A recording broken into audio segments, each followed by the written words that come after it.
তাহলে আমরা ভূমিকাটা একটু জানলাম, এখন আমরা জানবো সিন্ধু সভ্যতার পরিচিতি সম্পর্কে, যে কীভাবে এই সিন্ধু সভ্যতাকে আমরা আবিষ্কার করতে পারলাম, কীভাবে সে সম্পর্কে আমরা জানলাম। প্রত্নতাত্ত্বিকগণ বুঝতে পেরেছিলেন যে সিন্ধু নদীর তীরে প্রাচীন সভ্যতার কোনো অস্তিত্ব অবশ্যই আছে, কারণ দেখা গেছে যে ম্যাক্সিমাম সভ্যতাই গড়ে উঠেছে একটা নদীকে কেন্দ্র করে, কারণ সেখানে বসতিটা সর্বপ্রথম স্থাপিত হয়।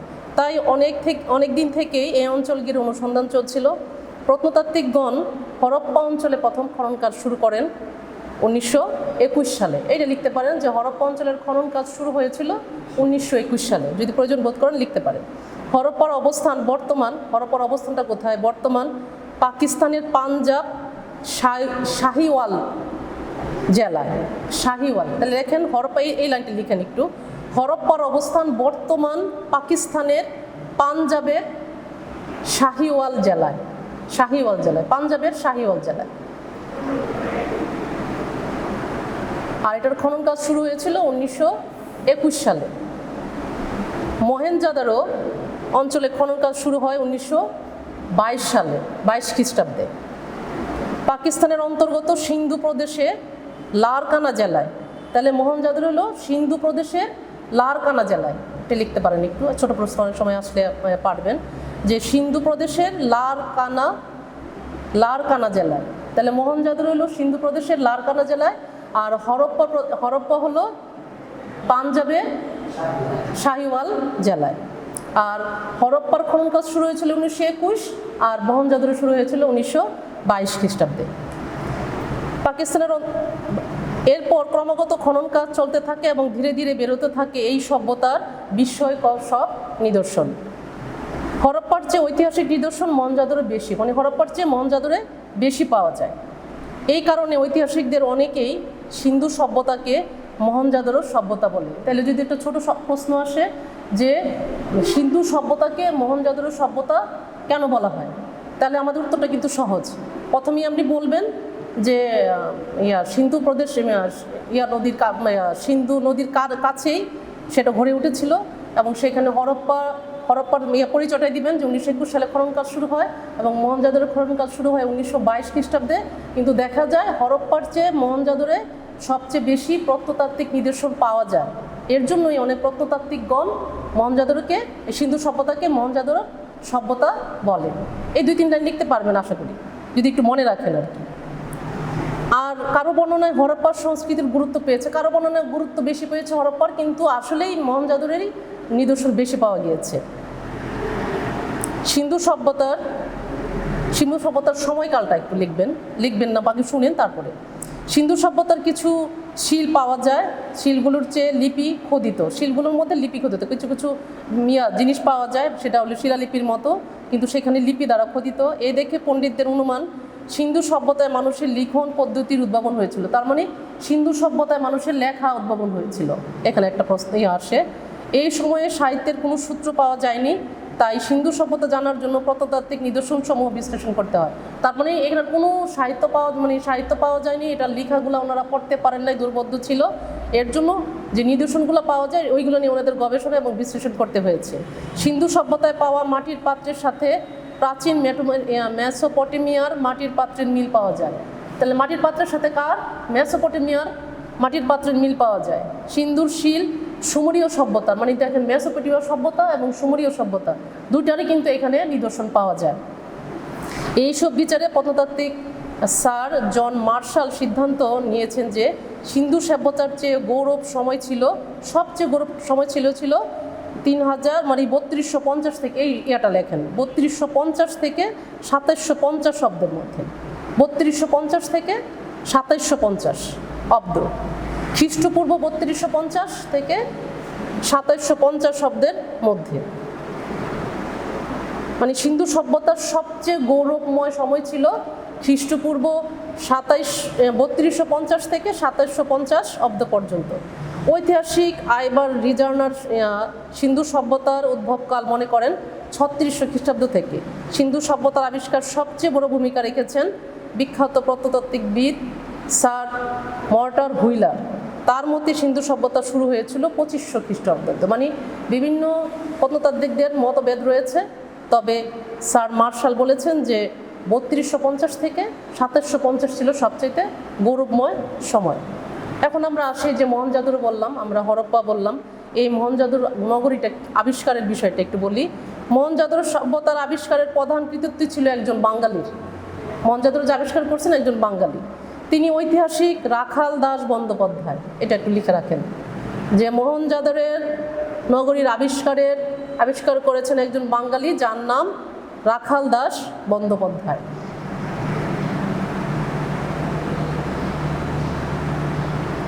তিনি মহেঞ্জোদারো সভ্যতা আবিষ্কার করেন 1922 খ্রিস্টাব্দে। এই লাইনটাও লিখেন, 1922 খ্রিস্টাব্দে উনি মহেঞ্জোদারো আবিষ্কার করেন। রাখাল দাস বন্দ্যোপাধ্যায়, রাখাল দাস বন্দ্যোপাধ্যায়, রাখাল দাস বন্দ্যোপাধ্যায়, বন্দ্যোপাধ্যায় শব্দ লিখতে পারছেন তো? তিনি মহেঞ্জোদারো সভ্যতা আবিষ্কার করেন 1922 খ্রিস্টাব্দে। সিন্ধি ভাষায় মহেঞ্জোদারো শব্দের উৎস, শব্দের অর্থ হলো মৃতের সমাধি বা স্তূপ। মহেঞ্জোদারো শব্দের অর্থ হলো সিন্ধি ভাষায় লেখেন, এটাও একটা ইম্পর্টেন্ট বিষয়। সিন্ধি ভাষায় মহেঞ্জোদারো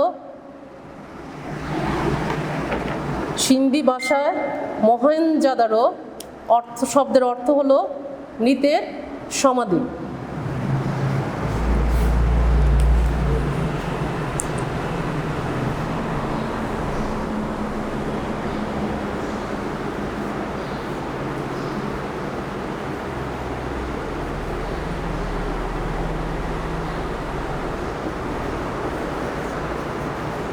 মহেঞ্জোদারো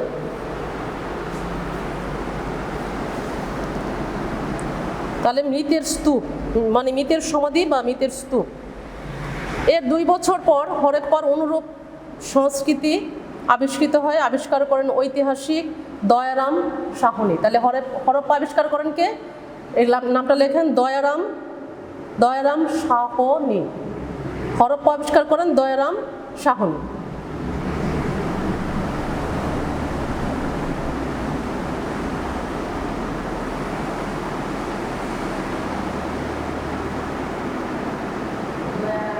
দয়ারাম সাহনী, শাহ নন্দা নরসিকার নী, সাহনী, দয়ারাম সাহনী। সিন্ধু সভ্যতা আবিষ্কারে 3 জন প্রত্নতাত্ত্বিক বৃন্দের বিশেষ ভূমিকা রেখেছিলেন। তাহলে সিন্ধু সভ্যতা আবিষ্কারের ক্ষেত্রে 3 জন ব্যক্তি বিশেষ ভূমিকা রেখেছিলেন। নাম 3টা লিখে রাখেন। কাশীনাথ দীক্ষিত, ননীগোপাল, কাশীনাথ দীক্ষিত,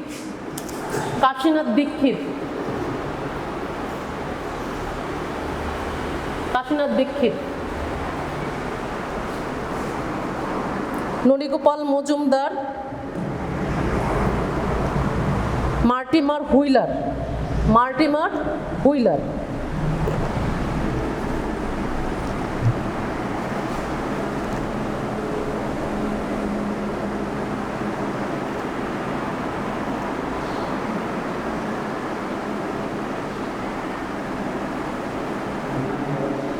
হ্যাঁ, কাশীনাথ দীক্ষিত শব্দটা লিখে দিচ্ছি যে দীক্ষিত, কাশীনাথ দীক্ষিত, ননীগোপাল মজুমদার এবং sir Mortimer wheeler. Mortimer wheeler.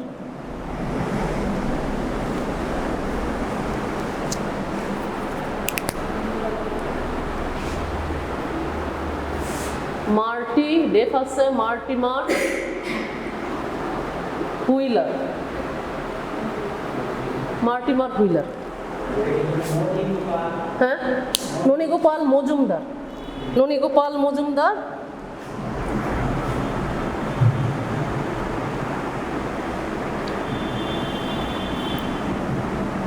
তাহলে দেখেন, এই পর্যন্ত আমরা যতটুকু জানছি, এইটুকু যদি আমি মনে রাখতে পারেন, তাহলে কিন্তু আপনি সিন্ধু সভ্যতা নিয়ে যদি লিখতে বলে, যতটুকু এই পর্যন্ত যদি লিখতে পারেন, তাহলে কিন্তু আপনি ওখানে 5 নাম্বার করে থাকেন। তাহলে কিন্তু 2-3 নাম্বার আপনি এমনিই পাবেন এখানে, যদি এটুকু মনে রাখার চেষ্টা করেন। এবং এখান থেকে দেখেন আমরা আরেকটা প্রশ্ন পেতে পারি যে সিন্ধু সভ্যতাকে মহেঞ্জোদারো সভ্যতা বলা হয় কেন? এটার উত্তর কিন্তু এখানে আছে। তারপরে হরপ্পা সভ্যতা এবং মহেঞ্জোদারো সভ্যতা কে আবিষ্কার করেছেন, এই প্রশ্নের উত্তর কিন্তু আপনার এর মধ্যেই আছে, এই যে কয়েক লাইন লিখলেন। এখন আমরা আসি যে সিন্ধু সভ্যতার বিস্তারটা কিভাবে হয়েছিল। কীভাবে সেই সিন্ধু সভ্যতার বিস্তার হয়েছে আমি বলি, আপনারা একটু শুনে যান, যেখানে হবে সেখানে আমি বলবো যেটা লিখেন। প্রাথমিক দিকে ধারণা করা হতো সিন্ধু নদীর তীরে এই সভ্যতা গড়ে উঠেছিল, এই কারণেই সভ্যতার নাম দেওয়া হয়েছিল কি সিন্ধু সভ্যতা। একদম সহজ একটা কথা। প্রাথমিকভাবে ধারণা করা হতো যে সিন্ধু সভ্যতা সিন্ধু নদীর পাশে গড়ে উঠেছিল, এই কারণে এটাকে সিন্ধু সভ্যতা বলা হয়েছিল। পরে কালীবঙ্গান নামের অঞ্চলে মাটি খুঁড়ে পাওয়া যায় আরও একটি শহরের ধ্বংসাবশেষ। কালীবঙ্গান মানে সিন্ধু নদীর পাশে ছাড়াও কালীবঙ্গান নামের একটা অঞ্চলে মাটি খুঁড়ে পাওয়া যায় আরও এই শহরের ধ্বংসাবশেষ। অঞ্চলটি বর্তমান ভারত ও পাকিস্তান সীমান্তের পুরনো সরস্বতী নদীর তীরে। কালীবঙ্গান যে পাওয়া গেছে সেটা কোথায়? ভারত এবং পাকিস্তানের সীমান্তবর্তী সরস্বতী নদীর তীরে। তার মানে সেটাও কিন্তু একটা নদীর তীরে। এরপর থেকে চারপাশের বিভিন্ন অঞ্চলে সন্ধান মিলতে থাকে পুরনো সংস্কৃতির। এতে বোঝা যায় সিন্ধু নদী অনেক দূর পর্যন্ত বিস্তার লাভ করেছিল। তার মানে এটা বলার অর্থ এই যে সিন্ধু সভ্যতাটা শুধু সিন্ধু নদীর তীরেই মানে সীমাবদ্ধ ছিল না, সেটার ব্যাপ্তি ছিল আরও বহু দূর পর্যন্ত। সিন্ধু সভ্যতার যুগের আরেকটি সংস্কৃতির সন্ধান মিলে নর্দমা নদীর মোহনায়। নদীর নাম দুটো মনে হয় লিখতে পারেন, একটা হলো ভারত ও পাকিস্তান সীমান্তের হলো সরস্বতী নদী, লিখেন। এইটুকু মনে রাখলে কিন্তু আপনারা বিস্তারিত লিখতে পারবেন, মনে হয়ে যাবে। হ্যাঁ, ভারত এবং পাকিস্তানের সীমান্তবর্তী সরস্বতী নদীর পাশে পাওয়া গিয়েছিল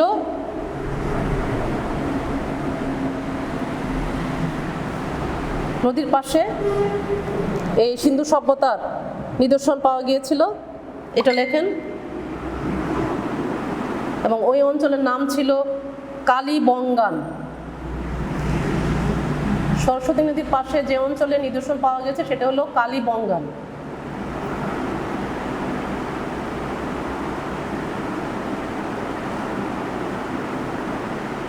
এবং সিন্ধু সভ্যতার আরও সংস্কৃতির নিদর্শন পাওয়া যায় নর্দমা নদীর মোহনায়। নদীর নাম হলো নর্দমা নদীর মোহনায়।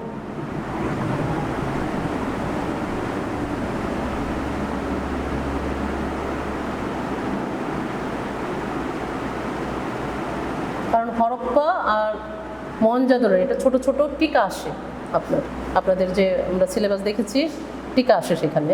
তো হরপ্পার সংস্কৃতির বিস্তার ঘটেছিল, লেখেন। হরপ্পার সংস্কৃতির বিস্তার ঘটেছিল সৌররাষ্ট্র, কাথিওয়ার ও গুজরাটে। কোথায় কোথায় হয়েছিল হরপ্পার বিস্তার হয়েছিল না ঘটেছিল, কারণ সেটা তো পাস্ট। হরপ্পার সংস্কৃতির বিস্তার ঘটেছিল সৌররাষ্ট্র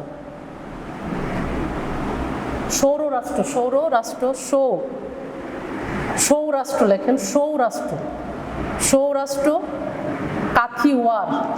কাথিওয়ার, গুজরাট। বিদেশি চিহ্ন, 20টির মধ্যে 14টি কিন্তু বিদেশি চিহ্ন ছিল। ধারণা করা হয় এগুলা ক্যানানিয়ন বা প্যালেস্টানীয় বা ফিনিশীয় চিহ্ন। মানে পুরোটাই এই 20টার মধ্যে 14টায় তারা বিদেশি চিহ্ন ব্যবহার করত। সেই বিদেশি চিহ্নগুলো ছিল ক্যানানীয় অথবা প্যালেস্টানীয় অথবা ফিনিশীয়। পণ্ডিতদের অনুমান, বাণিজ্য করতে গিয়ে সিন্ধু সভ্যতার বণিকরা এইসব অঞ্চলের পরিচিতি ছিল এবং এদের কাছ থেকে নিয়েছিল লেখার দীক্ষা। বাণিজ্য করতে যায় তাদের এই লেখা শিক্ষা। তো এই ছিল আপনাদের সিন্ধু সভ্যতার অবদান, সিন্ধু সভ্যতার পরিচিতি জানতে গিয়ে হরপ্পা নগরীর সম্পর্কে আমরা জানলাম মহেঞ্জোদারোর সম্পর্কে, নগর সম্পর্কে। এখন এখানে 3 ধরনের প্রশ্ন আসতে পারে। এক হলো সিন্ধু সভ্যতা সম্পর্কে আপনার যা ধারণা সেটা বলেন। পারবেন না? আশা করি, ইনশাল্লাহ আশা করি পারবেন। কারণ সিন্ধু সভ্যতার ধারণা যখন দিতে যাবেন তখন হরপ্পা এবং মহেঞ্জোদারো সম্পর্কে যে আপনার যে ধারণা সেটুকু লিখতে পারলেই হবে। তাহলে একটা প্রশ্ন গেল আপনার সিন্ধু সভ্যতার অবদান সম্পর্কে লিখেন। আরেকটা হতে পারে হরপ্পা নগর সম্পর্কে যা জানুন তা লিখেন।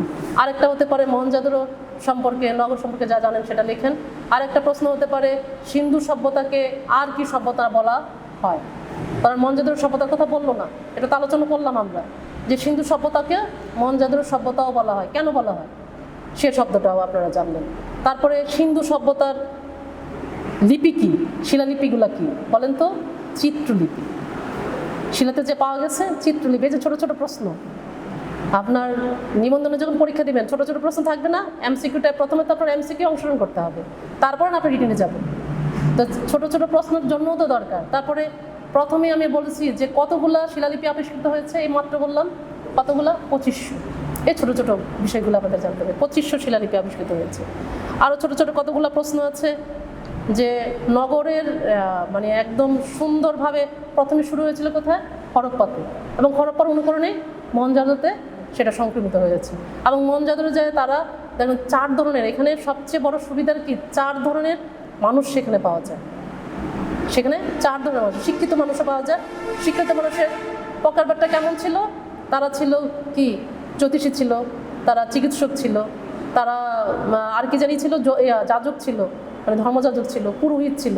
তাহলে দেখুন পুরোহিত হতে হলে কিন্তু পড়াশোনা করতে হবে, চিকিৎসক হতে হলে পড়াশোনা, এবং যিনি জ্যোতিষ হবেন ওনারা পড়াশোনা, এবং যিনি যাজক ওনারা কিন্তু পড়াশোনা। তার মানে শিক্ষিত সমাজ তখনই তাদের সেটা ছিল। তো এরকম দেখেন মহেঞ্জোদারো অধিবাসীর বিভক্তি ছিল কততে, কয়টা শ্রেণীতে ছিল মহেঞ্জোদারোর নগরীতে কয় ধরনের মানুষ ছিল, 4 ধরনের। এই মাত্র কিন্তু বললাম 4 ধরনের মানুষ ছিল। সিন্ধু সভ্যতার মানুষের প্রধান পেশা কি ছিল? সিন্ধু সভ্যতার মানুষের প্রধান পেশা ছিল বাণিজ্য, কারণ তারা তাদের চেয়ে আরও বেশি কি করতো, উৎপাদন করতে পেলে তো তারা রপ্তানি করতে পারতো। তারপরে পোড়ামাটির মূর্তির অধিকাংশই ছিল কি, পশুর প্রতিকৃতি, ঠিক কি না? পশুর প্রতিকৃতি তারা বেশি ছিল না, মানে গরু মহিষ, তারপরে ষাঁড়, এগুলোর প্রতি কিন্তু তাদের বেশি ছিল। সিন্ধু সভ্যতার লিপি কিছুটা পাথোদ্ধার করেছিলেন কে? মাত্র কিন্তু লিখলেন স্যার C.S.R. রাও, শ্রী S.R. রাও। সিন্ধু সভ্যতার লিপির কিছুটা, মানে লিপি যে আবিষ্কৃত হয়েছে, কে কিন্তু সেটা পড়তে পারে না। কে পড়তে পারছে? ভারতের একজন শ্রী S.R. রাও। উনি 360টার মধ্যে মাত্র কয়টা পড়তে পারছেন? 30টা। 360টার মধ্যে 30টা পড়া উনি সিদ্ধান্তে আসছেন যে সিন্ধু সভ্যতার মানুষ ছিল ইন্দো ইউরোপিয়ান ভাষাগোষ্ঠীর। দেখেন সিদ্ধান্তগুলো কীভাবে আসে। তাহলে আজকে এই পর্যন্তই, সবাই ভালো থাকবেন।